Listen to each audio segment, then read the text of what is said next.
Hey, what's up, y'all? What's poppin'? What's cracking? It's D. About to react to this Armand Wiggins vid. Is titled Keri Hilson lied and said she was forced to diss Beyonce. Proof inside. Not them catching her in a lie, child. Listen, she only lying about this right now because she got an album that's about to come out. Because I be looking up like different album release dates to see what albums I want to react to on my Patreon, and I saw that she was releasing an album, and I was like, bye. Not interested. So, I glazed right past it, but definitely saw that she dropping something this month. So now she's trying to come out and lie and be like, hey, y'all, all those years ago, I only dissed Beyonce because they told me to. They forced me to. I didn't want to. Yes, you did, girl. Yes, you did. You were shady. You did what you did. Pay the consequences. It's still haunting you. Like, what, 20, 30 years later? That's what you get. But let's see how she lying. Let's watch. All right, what's poppin', everybody? It's your boy Armand, and we're back with another video. Get in here, get in here. It's time to get into some things.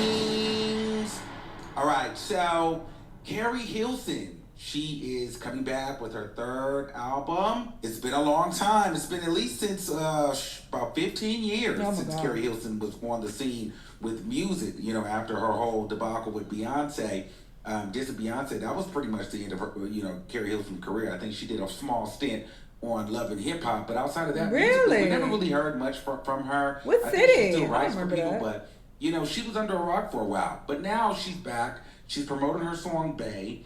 That was released last month, sometime March 27th, and she has an album coming out on April 18th, called We Need to Talk. No. And so she's doing a press run in regards to her album. So of course people want to know, what was up with the Turning Me On remix and the Beyonce did? That seemingly finished her career, Now, Keri Hilson did an interview with the Breakfast Club, and she mentioned it. And she pretty much said that she was forced, executively forced, by Polo the Don, and to pretty much put this record out against her own will. She didn't want to do it. She said that she didn't write the song. But another girl wrote the song, and pretty much that she was forced to do it. And she was You wasn't forced to do nothing. You could have been like, no, this is a terrible idea. Even if they were like, hey, we're not about to, help your career no more. You should have had enough common sense to know that, well, me dissing Beyonce is going to end my career anyway. So I'm going to just take my chances. If y'all ain't trying to fuck with me, I'm going to go find somebody who will. Because y'all trying to, set me up at this point. You didn't have enough common sense to conclude that?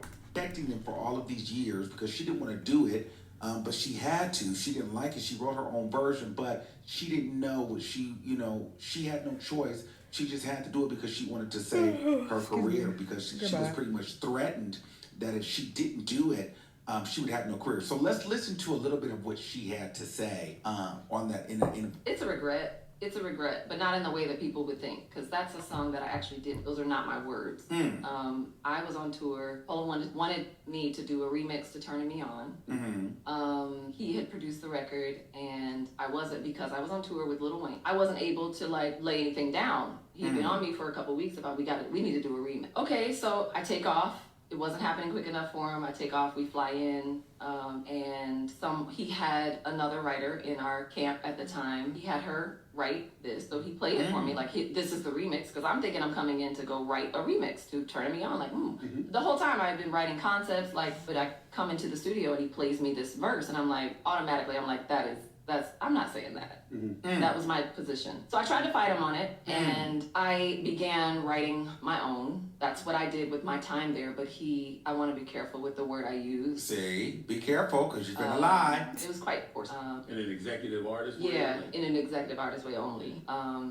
Involving others and kind of threatening my career. In a real, you're not coming, because my album wasn't out yet. So it was like, you're not coming out if you don't do this. And the mistake that I made was not continuing to fight, but I was in tears, I was crying, I was adamant that I did not want to do that. For people that don't know, you were signed to Polo. I was signed to Polo and Timbaland, correct. Yep, in a joint venture at Interscope Records. Yep. And I was young, I was super young, I felt I had no power, I felt I had no choice.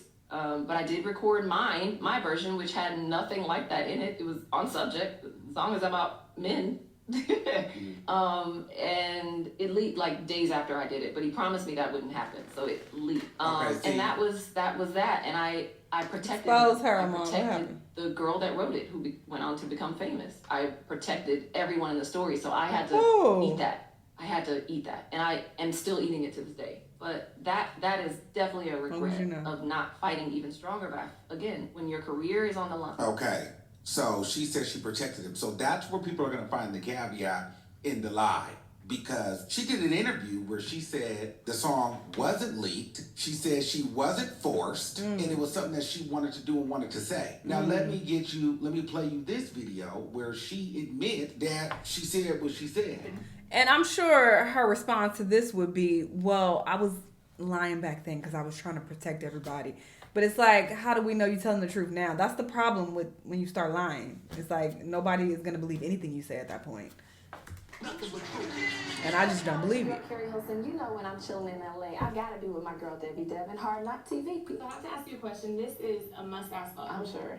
Rumor popping. Right. You already know what I'm gonna ask. Well, I don't know. It's one of 3 rumors that are circulating around my name, but go ahead. Okay. Well, I'm gonna ask you about that too. Okay. So there's a rumor going on that Polo the Don talked you into the studio, leaked your recs, considered a diss song. Is that true? It's considered that. Yes, Polo had this idea. No, he did not leak it. It's not the version Polo wanted out. So 2025, she said he leaked it. Now, back then, she said, yeah, well, Polo did have an idea. Now she's saying he forced her, but now he had an idea. He didn't leak it, but she's saying he leaked it. Especially the version with him talking all over it. You know, it sounds like he's instigating something and giving more meaning into the lyrics than were initially intended. But no, he didn't force me to do anything. I mean, it was a suggestion, and I told him, okay, I'll try it. Oh, no, he didn't force me to do anything. It was a suggestion, I'll try it. You know, I'll try it, and that was just it. He was like, I want it a little more fiery, and that's cool. That's cool with me. I speak my mind, and I believe this version. I make no apologies for it. So, it's a hot verse. I love the verse. And look at the attitude. This isn't given that, I'm scared and I'm trying to protect people. So, yeah, I'm like, I did it. It's fine. It's okay. No, it's what I wanted to do. I decided to do it.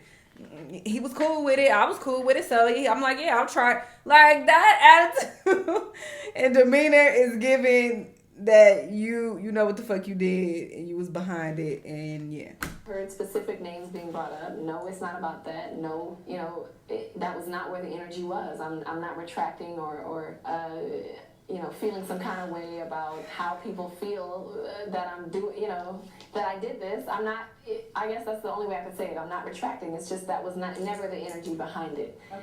But we did play it for people, and it's considered a leak because we decided not to go with it. And I can prove that because it's like when you do a remix to a song, you kind of want it to be for the remix to come out while the song is really hot still. And the song is hot right now, but it's not number one. So she said that they played it for people, but they didn't leak it. He wouldn't have wanted that out. But today, she's saying he leaked it, or it got leaked. She's lying like hell. Yeah, this is the one I believe. So it was a late remix. We did that remix, 3 months ago now, and it just now leaked. So if we wanted to come out, we would have done it while the fire was still burning very, very thick. And it's been very hard to keep Keri Hilson records under wraps, and we decided to do that because people, when we played it for people, people said, look, it sounds like you're going at this person and that person. And when the moment names started being thrown around, we were like, okay, we get it.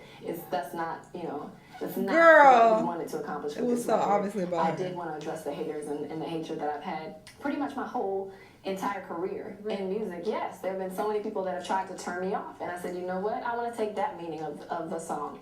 Oh, so it sounded like she has a lot to say, and she has a full story behind why she went with this version and remix. And just let people know you're not gonna turn me off. I'm gonna stay turning it on, like I say in the song. So that's what it is about, and it's not a retraction. It is a blanket statement for many people who along the way.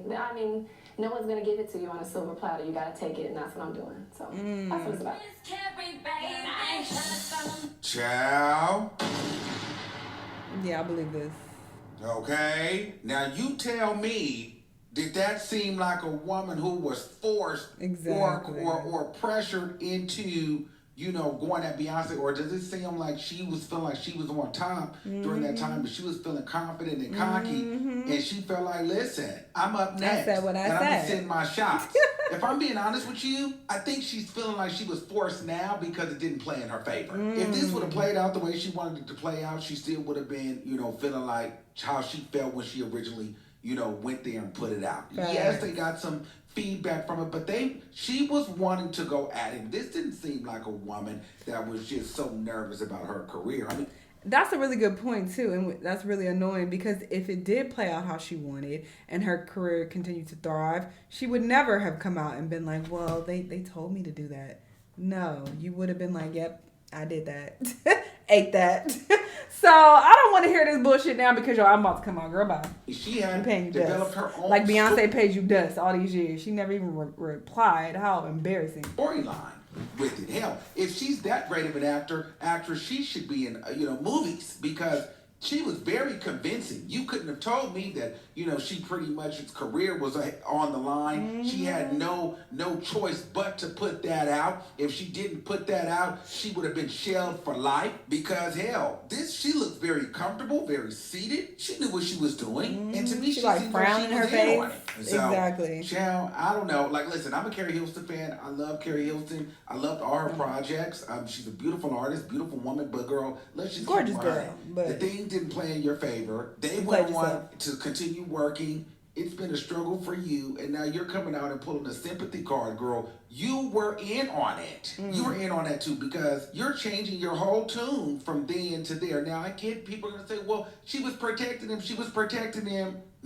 Girl, how were you protecting him when, we knew who did it? Polo Don was involved. And you were retracting and debunking everything. And you were like, yeah, it was me. I don't think that you were protecting him. You were pretty much saying like, hey, I don't retract anything. People been trying to turn me off. It was like he had an idea, but, it was all me that wanted to do it. I don't know. Maybe you can look at that as protecting. I feel like, girl, you weren't protecting him. That's how you felt. Facts on facts. I agree 1,000%. And the only reason why this is coming out now, and she's coming out with this lie now, is because she wants to get back in the people's good favor and be like, y'all, please give me another chance. That wasn't even my idea. I wasn't even trying to diss Beyonce. I love Beyonce.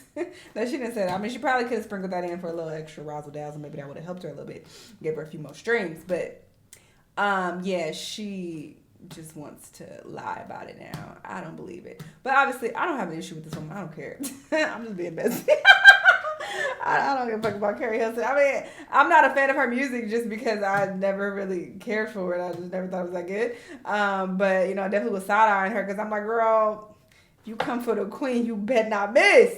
And you miss. So you get what you get anyway. Y'all let me know what y'all think, though. Let me know what other videos you want to watch, and I'll see y'all next time. Bye.